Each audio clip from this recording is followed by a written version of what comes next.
सर्व बंधू भगिनींना नमस्कार. आज ऐकूया श्रावण मासातील सोमवारची कहाणी सोमवारची साधी. आटपाट नगर होतं. तिथं एक ब्राह्मण राहत होता. त्याचा एक शिष्य होता.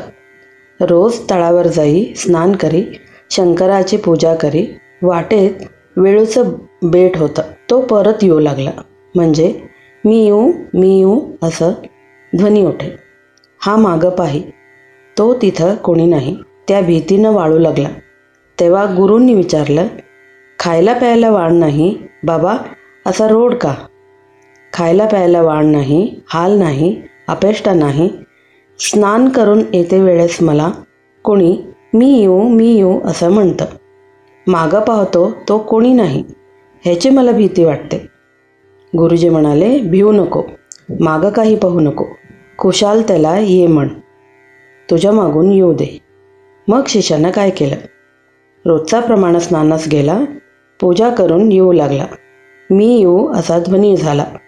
ये असा जबाब दिला. मागं काही पाहिलं नाही. चालता पावली घरी आला.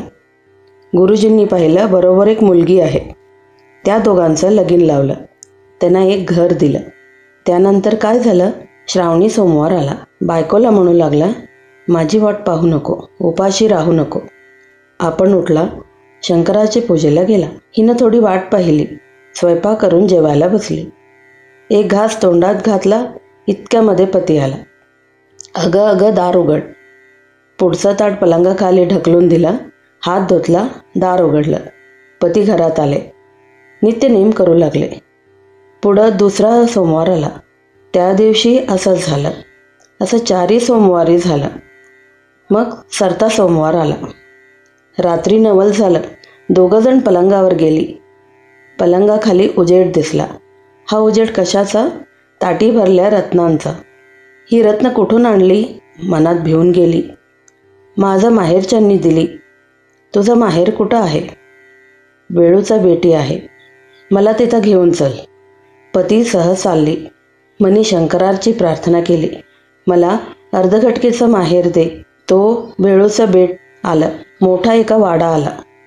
कोणी म्हणे माझा मेवणा आला, कोणी म्हणे माझा जावई आला, कोणी म्हणे माझी नणंद आली, कोणी म्हणे माझी बहीण आली.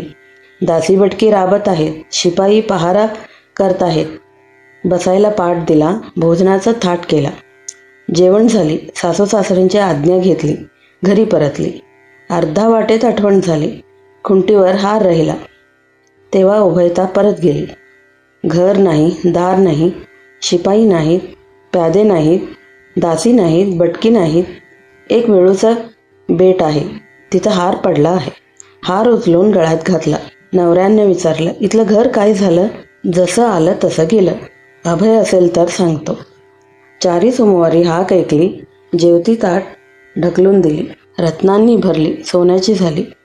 ती मला देवांनी दिली. आपण विचारू लागला तेव्हा भिवून गेले. माहेरची म्हणून सांगितलं. शंकराची प्रार्थना केली. अर्धघटकेचं माहेर मागितलं.